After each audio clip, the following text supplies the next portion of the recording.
Le premier, c'est le contrat de travail temporaire classique. On connaît tous ce contrat-là. Il a deux documents contractuels finalement. Le premier entre l'entreprise de travail temporaire et l'entreprise utilisatrice, c'est le contrat de mission. Il doit être établi par écrit pour chaque salarié détaché. Il faut chaque fois un contrat distinct. Et le contrat qui est signé entre le salarié et l'entreprise de travail temporaire, c'est le contrat de mise à disposition. Les directeurs administratifs et financiers aiment beaucoup ce type de contrat. Pourquoi ? Parce qu'ils peuvent le passer non pas en frais de personnel, mais en sous-traitance. En sachant que les entreprises de travail temporaire ont un monopole pour le prêt de personnel à titre lucratif.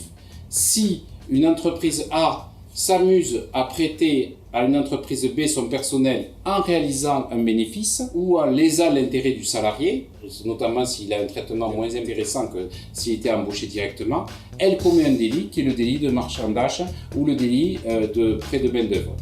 La période d'essai, il y a des règles de période d'essai bien spécifiques avec des durées assez limitées. A une spécificité, c'est le contrat d'apprentissage qui est possible en contrat de travail temporaire. Si la formation le justifie, on peut aller jusqu'à 36 mois. Quelque chose que je trouve pas très normal, c'est que si vous avez fait 3 ans dans la même entreprise en contrat de travail temporaire et que vous passez en CDI, mais l'entreprise qui vous embauche en CDI ne prend pas toute votre ancienneté en CDI. C'est la limite, je crois, de 3 mois qui est obligatoire.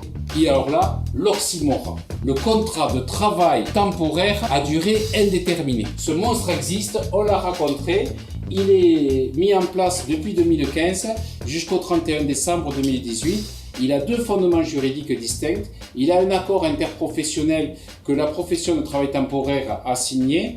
Et il y a un autre fondement juridique, une loi de 2015, qui a fait ce dispositif à titre expérimental.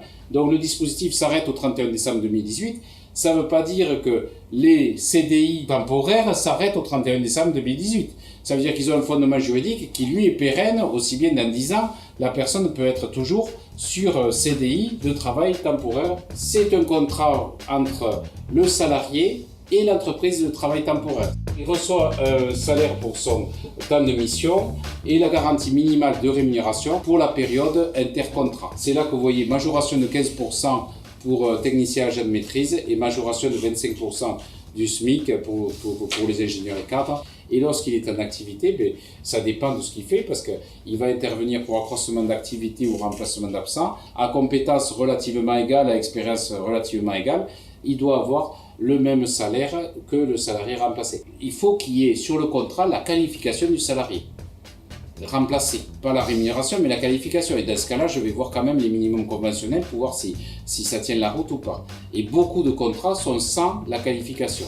Et du moment qu'il n'y a pas la qualification, moi je demande la requalification du contrat de travail temporaire ou du CDD en CDI. Là par contre, on a une période d'essai un peu plus longue et avec possibilité de renouvellement, ce qui est logique puisqu'on est sur un contrat à durée indéterminée. Côté employeur, ça se justifie parce que le CDI intérimaire va intervenir dans plusieurs sociétés. Et donc, il pourrait fonctionner pour une et pas bien fonctionner pour une autre. Donc, que la période d'essai soit plus importante vu la nature des tâches, même pour celui qui est dans un travail d'exécution, censé être dans un travail d'exécution qui a 2 mois, c'est logique. Clairement, le contrat de travail à durée indéterminée de travail temporaire, je pense qu'il est plus souvent maintenant rompu par les salariés qui au final finissent par trouver une entreprise qui leur va bien où ils sont bien, que par l'entreprise de travail temporaire à qui ça ne coûte pas grand-chose finalement, puisque s'ils arrivent à optimiser que le salarié soit pas trop en période sans contrat, eh bien ça leur fait quelqu'un de disponible, de formé, avec de l'ancienneté, avec des références. Donc pour l'entreprise de travail temporaire, je pense qu'ils n'ont aucune difficulté à lui trouver des missions, plus il a de l'ancienneté.